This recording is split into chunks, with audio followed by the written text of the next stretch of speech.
నిజమే. ఎందుకో నీ దేవుడు ఆస్వాదించలేడా? నీ దేవుడు చేతకాని వాడా? నీ లెజమే కాంసాభిషేకం మారత.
హల్లెలూయా, హల్లెలూయా.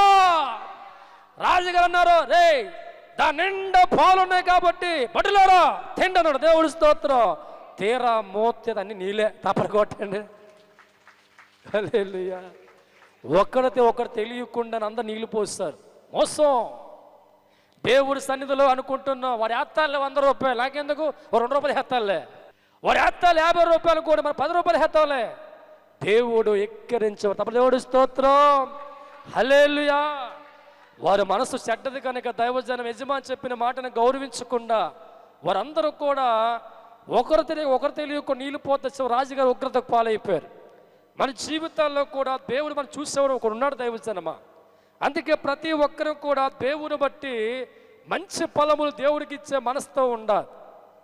దేవుడికి ఏది ఇచ్చినా కానీ ప్రేమతో దేవుడికి ఇవ్వాలి, సంతోషంతో దేవుడికి ఇవ్వాలి, ఆనందం దేవుడికి ఇవ్వాలి. అలా ఇచ్చిన వాళ్ళ జీవితాలు దేవుడి చేత ప్రేమించబడతాయి, దేవుడి చేత ఆస్వాదించబడతాయి, దేవుడు దీవించబడతాయి. ఎలాగే దైవజనమా యేసుక్రీస్తు వాక్యాన్ని బోధించిన తర్వాత ఆ సమాజ మందిరంలో ఒక కుర్చీలో కూర్చొని చూస్తూ ఉన్నారు.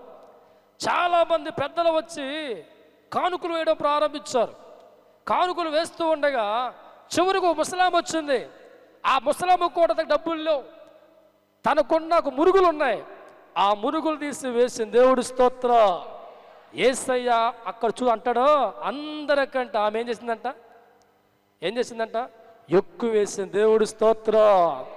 అందరు అక్కడ చాలా ఎక్కువ వేశారు దైవజనమా. కానీ వారు చొనుక్కొని వేశారు, బాధతో వేశారు, గొనుక్కుంటూ వేశారు. కానీ ఆమె మంచి మనసుతో ఇవి నా దేవుడికి ఇవ్వాలి, నా దేవుడి సేవ ఉపయోగపడాలని చెప్పి తన చేతుకున్న మురుగులు తీసి ఆ మందిరంలో వేయగానే ప్రభు చెప్తున్న మాట, అందరికంటే ఆమె ఎక్కువ వేసింది. దేవుడి స్తోత్ర. హల్లెలూయా. ఎందుకు తక్కువ వేసినా యేసయ్య ఆవిడ ఎందుకు గణపరిచాడంటే ఆమె మనసు వైపు దేవుడు చూస్తాడు. ఎక్కువ వేసిన వారందరూ కూడా చొనుక్కుంటూ గొనుక్కుంటూ వేశారు. పేద ఎదవరాలు ఉన్న ఈ స్త్రీ మట్టుగా దైవజనమా మంచి మనసుతో దేవుడికి ఇచ్చింది, మంచి ఆలోచనతో దేవుడికి ఇచ్చింది. చొనుక్కుంటూ దేవుడికి ఇవ్వలేదు, గొనుక్కుంటూ దేవుడికి ఇవ్వలేదు. ఆమె అనుకోవచ్చు బహుశా దేవుని బట్టి బ్రతికి ఉన్నాను, దేవుని బట్టి ఆరోగ్యవంతులుగా ఉన్నాను, దేవుని బట్టి ముందొరుగుతుంది, దేవుని బట్టి వస్త్రం దొరుకుతుంది, నా దేవుడికి ఇస్తే ఎక్కడికి పోతాయి, మళ్ళీ దేవుడు నాకు రెండింతలు ఇస్తాడు అనుకుని. దేవుడి స్తోత్రం. హల్లెలూయా, హల్లెలూయా.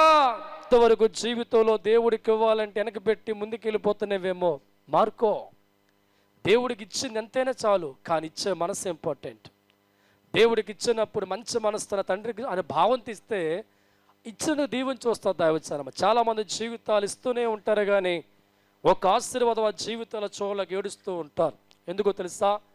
దేవుడికి ఇచ్చే విధానికి అర్థం కాక బాధతో చనుక్కుంటూ గొనుక్కుంటూ ఇస్తాం కనుక దేవుడి సన్నిధికి ఇస్తున్నా, దేవుడికి అన్ని చేస్తున్నా జీవితాలు ఆశీర్వాదం లేకుండా మిగిలిపోయేవారు చాలామంది ఉన్నారు. అందుకే ఉదయకాలం దేవుడు వాక్యం అంటుంది, నీ దేవుడికి ఇచ్చినప్పుడు నువ్వు జాగ్రత్త పడకపోతే జీవితంలో దేవుడు ఏ కార్యం చూసే వ్యక్తులుగా ఉండవు. అందుకే మొదటిగా దేవుడు వాక్యం చనుక్కోకుండా దేవుడికి ఇవ్వాలి. రెండోది చూస్తే శ్రేష్టమైన దాన్ని దేవుడికి ఇవ్వాలి. దేవుడి స్తోత్రం. అపోస్తల కార్యాలు 5వ అధ్యాయము, అపోస్తల కార్యాలు 5వ అధ్యాయము 1-5 ధ్యానం చేసుకుందాం. అననీయ అను ఒక మనుష్యుడు తన భార్య అయిన సప్పీరాతో ఏకమై పొలమమ్మెను. భార్య ఎరుకనే వాడు దాని వెలలో కొంత దాచుకుని కొంత తెచ్చి అపోస్తలుల పాదముల యొద్ద పెట్టెను. అప్పుడు పేతురు అననీయ ఈ భూమి వెలలో కొంత దాచుకొని పరిశుద్ధాత్మను మోసపుచ్చుటకు సాతాను ఎందుకు నీ హృదయమును ప్రేరేపించెను? అది నీ వద్ద ఉన్నప్పుడు ఇదే కదా. చాలు. దేవుడి స్తోత్రం. అననీయ సప్పీరా వారి జీవితాలు గమనిస్తూ ఉంటే దేవుడికి ఇచ్చి ఎందుకు నాశనం అయిపోయారో ఉదయం ఆలోచిస్తావా? దేవుడికి ఇస్తే జీవితాలు పాడైపోతాయా? దేవుడికి ఇస్తే శాపగ్రస్తులుగా మార్చబడతారా? దేవుడికి ఇస్తే జీవితాలు ముగించబడతాయా అని ఆలోచిస్తే వారిద్దరూ కూడా వారు తీసుకొచ్చి దేవుడికి ఇచ్చారు.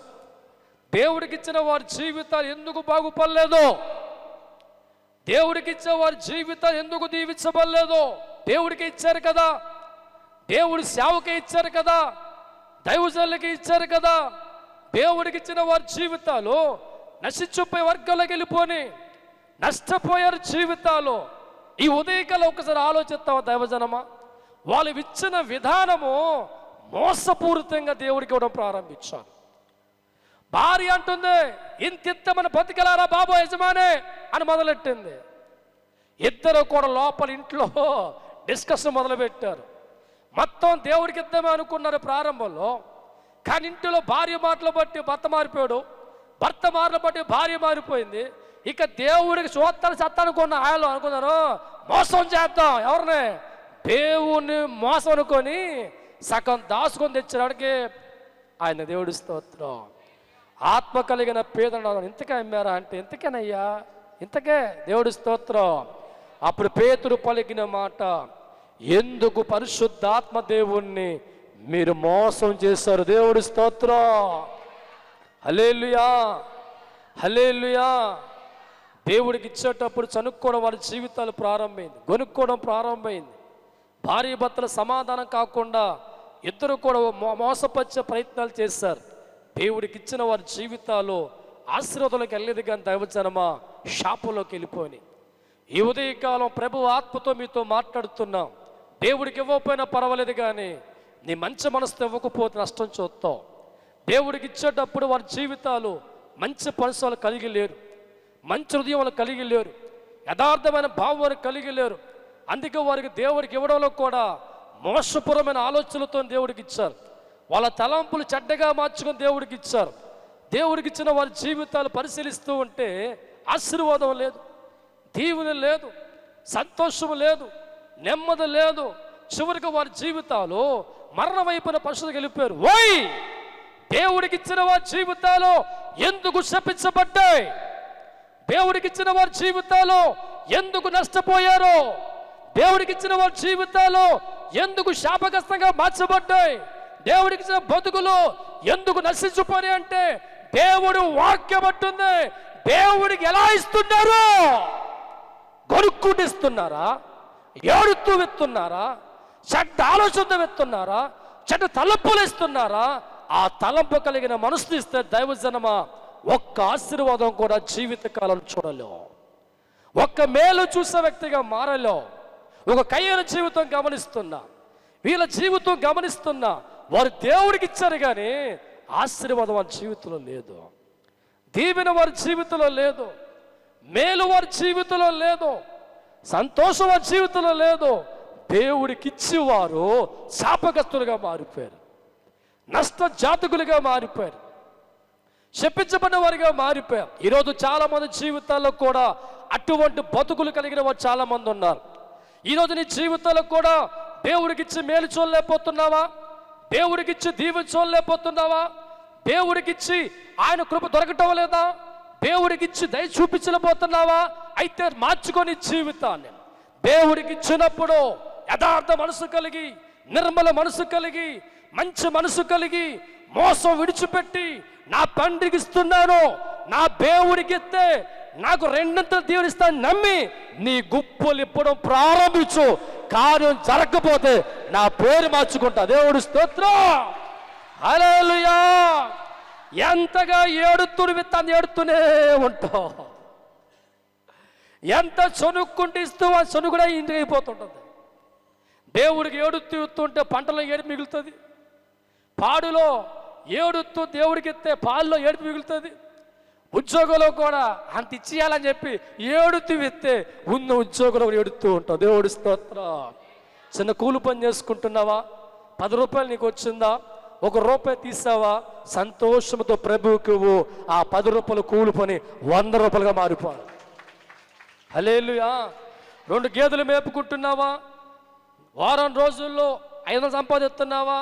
50 రూపాయలు పక్క పెట్టి దైవజనమా సంతోషముగా ప్రభువుకి ఆ బర్రెలు 2 గంటలు ఇచ్చే బర్రెలు 4 గంటలు మారుతాయి. దేవుడి స్తోత్రం, హల్లెలూయా. చిన్న టిఫిన్ వ్యాపారం చేసుకుంటున్నావా?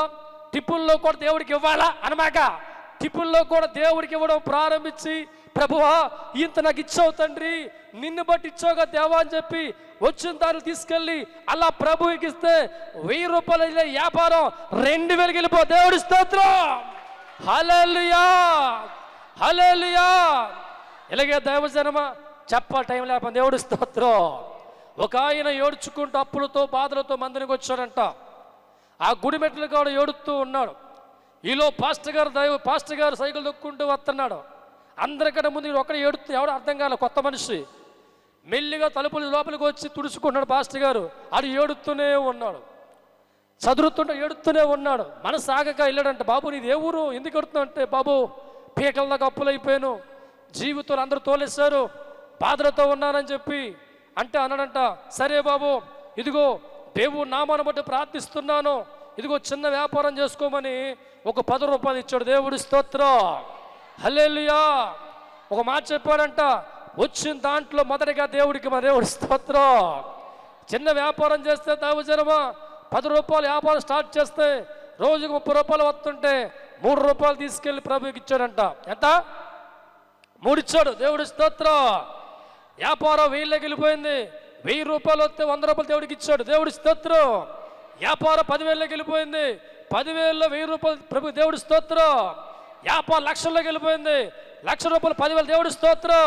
వ్యాపారం కోట్లకి వెళ్ళిపోయింది. 1,00,000 దేవుడికి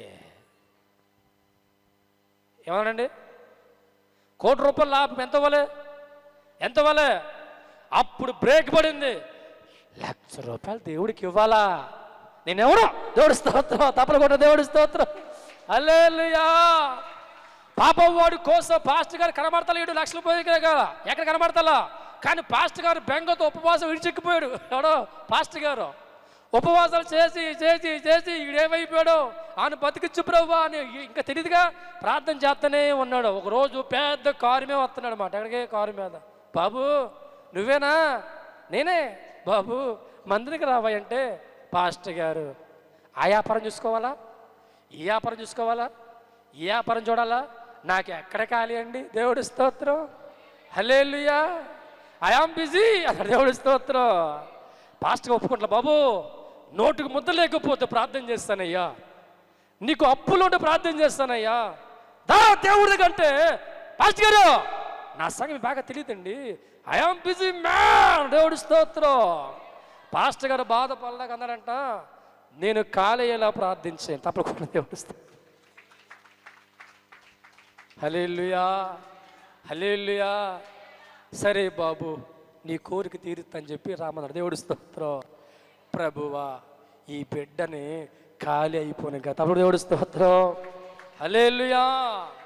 ఈ 10వ భాగం తీయడం మానేసిన తర్వాత దైవజనమా వ్యాపారం అంతా కూడా మందిరం మానేసిన తర్వాత టకా టకా టకా లక్షలకు వ్యాపారం, వేలల్లోకి వేల 10,000 చివరికి మళ్ళా 10 రూపాయలు చదివి దేవుడి స్తోత్రం. చివరికి దైవజనం పాస్టర్ గారు ప్రార్థన చేశారు, ఏమని ఇతను ఖాళీ అవును కాక ప్రార్థన చేయగానే నెల తిరక్క మునిపే ఫస్ట్ బెంచ్ కూర్చొని దేవుడి స్తోత్రం. మందిరములోకి ఫస్ట్ బెంచ్ కూర్చొని భక్తుడైపోయాడు. నీ జీవితం అంతే. దేవుడికి ఇవ్వాలనుకున్నప్పుడు ఇస్తూ ఉన్నప్పుడు రెట్టింపు ఆశీర్వాదం ఇంట్లో కనబడుతూ ఉంటే నువ్వు అభివృద్ధి చెందే కొలది ఇష్టముగా దేవుడికి కుబేడిగా మారిపోతావు. కొట్టు హల్లెలూయా.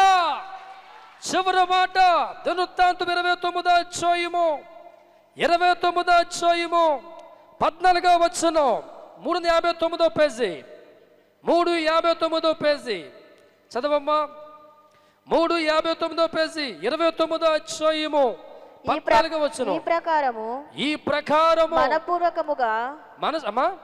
మనపూర్వకంగా ఇచ్చు సామర్థ్యము, మనసు పూర్తిగా ఇచ్చు సామర్థ్యము మాకుండుటకు నేను ఎంత మాత్రపు వాడను, ఏ పాటి వాన్నయ్యా, నా జనులు ఎంత మాత్రపు వారు, నా జనులు ఏ పాటి వారు, సమస్తమును నీ వల్లనే కలిగింది, సమస్తము నీ వల్లే మాకు కలిగింది. నీ స్వసంపాద్యములో కొంత మేము నీకు ఇచ్చి ఉన్నాము, కొంత మీకు ఇచ్చి ఉన్నాము, మా పితరులందరి వలనే మేమును నీ సన్నిధిని. చాలు, దేవుడి స్తోత్రం. దావీదు మనసు మనం బాగా పరిశీలిస్తే అంటున్నాడు, ప్రభువా ఇవన్నీ కూడా నీవిచ్చిందే కదయ్యా, మేము మీకు ఇవ్వడానికి ఏ పాటు వాళ్ళో, నువ్వు ఇచ్చిన దాంట్లో కొద్దిగా ఇవ్వడానికి కూడా నీ దయే కదా ప్రభుని దావీదు మనస్సుతో దేవుడితో మాట. దేవుడి స్తోత్రం. దేవుడు కోరుకున్న మందిరం కట్టడానికి దేవుడు కోరుకుంటే దావీదు పలుకుతున్న మాటలో, ప్రభువా ఈ ఆస్తి నీవిచ్చింది, రాజ్యము నీవిచ్చింది, సిరి సంపదలు నీవిచ్చింది, ఈ కోట నీవిచ్చింది, ఈ పదవి నీవిచ్చింది, ప్రభువా నీకివ్వడానికి మేము ఏ పాటు వాళ్ళమయ్యా, ఇవన్నీ నువ్వు ఇచ్చినవే, నీవిచ్చిన దాంట్లో కొద్దిగా మీకు ఇవ్వడానికి కూడా మీ సమర్థవంతులు కాదు. తప్పలు దేవుడి స్తోత్రం. హల్లెలూయా. మంచి మనస్సుతో దైవజనమా దావీదు దేవుడికి ఇస్తూ ఉంటే దేవుడు మురిచిపోయాడు. ఈరోజు నీ జీవితంలో కూడా కలిగి ఉన్నవని దేవుడి కదా, దేవునికి ఇచ్చినవి కాదా? భర్త దేవునికి ఇవ్వలేదా? భార్యని దేవునికి ఇవ్వలేదా? బిడ్డల దేవునికి ఇవ్వలేదా? పాడి దేవునికి ఇవ్వలేదా? పంట దేవునికి ఇవ్వలేదా? ప్రతి కార్యక్రమంలో దేవునికి ఇవ్వలేదా? దావీదుకున్న మనసును కలిగి మాట్లాడితే దేవుడితో దీవించబడతావు. దావీదు రాజకోట్లో కూర్చున్నాడు కానీ తన మనసుతో దేవుడు పలుకుతున్న మాట, ఇవన్నీ నాకు ఇచ్చి నువ్వేను ప్రభువా, నీకు ఇచ్చిన దాంట్లో కూడా నేను ఇవ్వడానికి కూడా సమర్థవంతుని కాను, కానీ ప్రభువా మనసు పూర్తిగా నేను నీ మందిరానికి ఇవ్వబోతున్నాను. దేవుడి స్తోత్రం. హల్లెలూయా. అటువంటి మనసుతో దావీదు దేవుడికి ఇచ్చాడు కనుక తరతరాలు కూడా దావీదు కుటుంబాన్ని దేవుడు వదల్లా. వాళ్ళ వంశం రాజకోటలో కూర్చుంది. మంచి వాగ్దానంతో దేవుడు దావీదుకి ఇచ్చిన వాగ్దానం, నీ తరములో, నీ పితరుల తరములో, నీ బిడ్డల తరములో ఒక్కడు కూడా రాజుగా లేకుండా చేయను, నీ వంశాన్ని నేను ఆస్వాదిస్తాను, వంశం దీవిస్తాను. దావీదు దేవుడికిచ్చి నష్టపోలేదు, పేదవాడిగా మారలేదు, దేవుడికిచ్చి శాపం తెచ్చుకున్నది. కానీ మంచి మనసుతో దేవుడికి ఇచ్చినప్పుడు తన వంశమంతా కూడా దేవుడు దీవించాడు. ఈరోజు నీతో దేవుడు మాట్లాడుతున్నాడు. దేవుడికి ఇచ్చేటప్పుడు దైవజనమా ఎలా ఇవ్వాలో నీకు తెలియకపోతే, నువ్వు ఎంత దేవుడికి ఇచ్చినా అది కరెక్ట్ పద్ధతిలో ఇవ్వకపోతే నష్టమే చూస్తావు. దేవుడి చిత్త ప్రకారం ఇవ్వకపోతే ఇబ్బందే చూస్తావు. ఎలాగివ్వాలో తెలుసుకొని మంచి మనసుతో మన దేవుడికి ఇచ్చినప్పుడు 10 రూపాయలు దేవుడికి ఇచ్చిన కోట్ల ఆశీర్వాదం దేవునికి ఇస్తాడు. హల్లెలూయా, హల్లెలూయా, హల్లెలూయా. భూమి మీద ఉన్న ప్రతి మనిషి కూడా ఈ విషయం తెలుసుకోవాలి. దేవుడు నిన్ను ప్రేమించి అన్ని నీకు ఇచ్చాడు కనుక ఆయనకు కూడా ప్రేమించి మనం ఇవ్వాలి. ఆయనకి డబ్బు లోటు కాదు, ధనము లోటు కాదు, ఇదంతా దేవుడిదే. కానీ దేవుడి పని లోకంలో జరగాలి, దేవుడి చిత్తం జరగాలి. దేవుడిని నమ్ముకున్నవాడు, దేవుడిని ఆరాధిస్తేవాడు అటువంటి మనసు కలిగి లేకపోతే శపించబడేవారిగా మారిపోతున్నారు, శాపగ్రస్తులుగా మారిపోతున్నారు, కన్నీరు ఉన్న పరిస్థితులకు వెళ్ళిపోతున్నారు, దుఃఖులు జారిపోతున్నారు. కానీ వారి మనసు బాధ అంటూ నేను దేవుడికి ఇస్తున్నాను కానీ జీవితంలో ఆశీర్వాదం లేదు, దేవుడికి ఇస్తున్నాను కానీ మేలు చూడలేకపోతున్నాను, దేవుడికి ఇస్తున్నాను ఆశీర్వాదం లేదు, దేవుడికి ఇస్తున్నాను అప్పులు తీరలా, దేవుడికి ఇస్తున్నాను. పంట పండుతాలా, దేవుడికి ఇస్తున్నాను. నా భర్త మారలా, దేవుడికి ఇస్తున్నాను. నా బతుకులో సుఖము రాలా, దేవుడి స్తోత్రం. హల్లెలూయా. ఎలా ఇచ్చావో నువ్వు తెలుసు. ఈ ఉదయకాలం ఏ రకముగా దేవుడికి ఇచ్చావో ఆలోచించాయి. సనుక్కోకుండా దేవుడికి ఇచ్చిన వ్యక్తి మీద ఆశీర్వాదం రాదా? కొనుక్కోకుండా ప్రభువుకి ఇస్తే దీవి చూడలేవా? హృదయపూర్తిగా ప్రభువుకి శ్రేష్టమైన వాటిని ఇవ్వాలని ఆలోచన కలిగి ఉంటే జీవితంలో మేలు చూడలేవా? ఇవన్నీ నాకు దేవుడు ఇచ్చిందే కదా, నేను ఎందుకు ఇవ్వ అని ఆలోచన కలిగి ఉంటే దావీదులకు ఆశీర్వాదం పొందలేవా? ఒక కయ్యన జీవితం, ఒక సపీర జీవితం శపించబడే కారణం ఏ రీతిగా ఉందో ఒక దీవించే కారణం చెప్తున్నాడు. మనస్సు పూర్తిగా దేవుడికి ఏంటంట, నేను ఇచ్చి ఉన్నాను కనుక నా వంశమంతా దేవుడు ఆస్వాదిస్తున్నాడు. దేవుడి స్తోత్రం. హల్లెలూయా, హల్లెలూయా. ఏ స్థలములోకి వెళ్ళా, ఏ మందిరంలోకి వెళ్ళా ఈ నీచమైన బుద్ధి మానేసి శ్రేష్టముగా దేవుడికి ఇవ్వడం నేర్చుకొని మన ముందుకెళ్తూ దైవజనమా మంచి మనసుతో ప్రభుని ఆస్వాదిస్తాం. నీకున్న దాంట్లోనే దేవుడి కోసం ఖర్చు పెట్టు. దేవుడు ఇచ్చే నమ్మని ఖర్చు పెట్టు. యథార్థ మనసు లేకుండా కోట్ల రూపాయలు ఇచ్చినా నీ బతుకంతా కూడా శూన్యంగా మార్చబడుతుంది. లక్షల లక్షలు దేవుడు మందిరంకి ఇచ్చినా మంచి మనసుతో దేవుడికి ఇవ్వకపోతే నీ లక్ష్యంతో కూడా బూడిద పోలైపోతుంది. ఒక్క 10 రూపాయలు దేవుడికి ఇచ్చినా యథార్థ మనసుతో ఇస్తే ఆ 10 నీకు 10 కోట్లుగా దేవుడు మారుస్తాడు. దేవుడి స్తోత్రం. హల్లెలూయా, హల్లెలూయా. ఈ లోకంలో అన్ని జనులలాగా చిల్లర మార్చుకోవద్దమ్మా. దేవుడి స్తోత్రం. హల్లెలూయా. నువ్వు వేయకపోయినా పర్లేదు, కానీ నువ్వు చిల్లర మార్చుకొని 2 రూపాయి తీసుకొచ్చుకొని నువ్వు ప్రభు ముష్టనుకున్నావా? దేవుడి స్తోత్రం. హల్లెలూయా. దేవుడికి మంచి మనసుతో మనం ఇవ్వాలి. అది ఇచ్చేటప్పుడు కూడా ప్రభు చూస్తాడు అనే భయంతో ఇవ్వాలి. అది ఇచ్చినప్పుడు కూడా శ్రేష్టమైన దేవుడికి ఇవ్వాలి. అలా ఇచ్చే కుటుంబాలుగా మారుదాం. మనందరం ప్రభువు ద్వారా ఆశీర్వాదం పొందుకునే గాక. మోకరించిన ప్రార్థన చేసుకుందాం. ప్రతి ఒక్కరు కూడా మోకరించు. ఈరోజు దేవుడితో మాట ప్రభు అంటున్నాడు, నిన్ను ప్రేమించి నీకు అన్నీ ఇచ్చాను, కానీ నాకు ఇచ్చినప్పుడు బాధపడుతున్నావా? నిన్ను ప్రేమించి మీకు అన్నీ ఇచ్చాను, నువ్వు అనుభవిస్తున్న ఆరోగ్యం నాది, నువ్వు బతుకుతున్న ఆయుష్ కాలం నాది, నువ్వు తింటు నేల పంట నాది, నీ గర్భాన్నిచ్చిన బిడ్డలు నా వారు. ప్రభు అడుగుతున్నాడు, ఎలా దేవుడికి ఇస్తున్నావు? కయ్యను బాధపడుతూ దేవుడికి ఇస్తున్నాడు.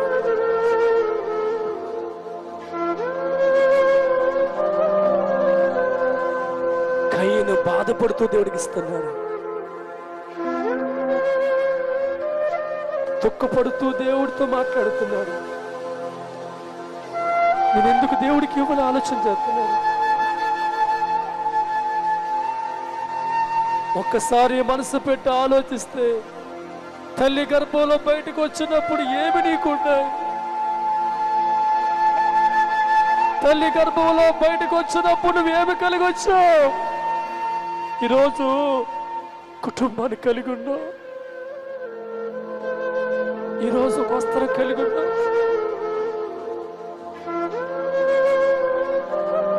ఈరోజు బిడ్డలు కలిగి ఉన్నావు, ఈరోజు ఆహారం కలిగి ఉన్నావు. ఈ దేవుని జ్ఞాపకం చేసుకుంటావా? ప్రభుతో మాట్లాడు. నా హృదయం నీకు ఇస్తానయ్యా, నాకు ఇచ్చిన దాంట్లో నీకు ఇస్తానయ్యా. దావీదు అంటున్నాడు, అయ్యా ఇదంతా నువ్వు ఇచ్చింది, నీవు ఇవ్వగలిగినంత వానవా? నువ్వెక్కడా, మేమెక్కడా? చేతులు పైకెత్తి దేవుడితో మాట్లాడి, ప్రభువా యేసుతో మాట్లాడు. డబ్బు ముఖ్యము కాదు, నీ మనస్సు దేవుడు అడుగుతున్నాడు. దేవుడి సన్నిధిలో చేతులు పైకెత్తి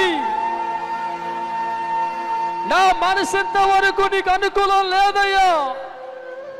నీకు ఇవ్వాలంటే బాధపడేదాన్నయ్యా, నీకు ఇవ్వాలంటే ఆలోచించేదాన్నయ్యా, నీకు ఇవ్వాలంటే దుఃఖపడేవాడయ్యా, నీకు ఇవ్వాలంటే చదువుకునేవాడయ్యా. నాకు అర్థమైందయ్యా, నాకు అన్ని నువ్వు ఇచ్చావు తండ్రి. ప్రభువా, చేతులు పైకెత్తిన ప్రతి కుటుంబాన్ని కూడా ఆస్వాదించాను.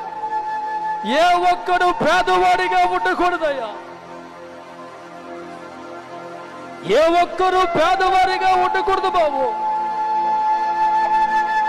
దేవుడితో మాట్లాడు, నాకు ఇచ్చే సామ్రాజ్యము దయచేయమని అడుగు. నేను పేదదాన్నయ్యా, నేను పేదవాడినయ్యా, నాకు ఇచ్చే సామర్థ్యం దయచే ప్రభు అని ఈ సమయంలో ప్రభుతో మాట్లాడు. దావీదుకి సామర్థ్యాన్ని దేవుడిచ్చాడు.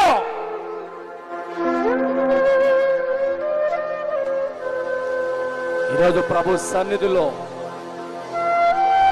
మాట్లాడు. దేవుడు కృప దయచేయబోతున్నాడు.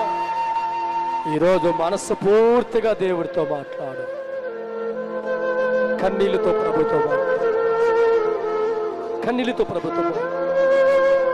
కన్నీళ్ళతో దేవుడితో మాట్లాడు. యేసయ్యా, పిలు దేవుడే. యేసయ్యా, ఇంతవరకు నా జీవితంలో ఇటువంటి మనసు లేకుండా నీకు ఇచ్చి నిన్ను అనుమానించానయ్యా. నేను ఇస్తే అనుకున్నాను కానీ నా మనస్సులో మట్టి నీకు దూరం పెట్టానయ్యా. నీకు ఇస్తే అనుకున్నాను కానీ నా హృదయంలో బాధతో చేశానయ్యా.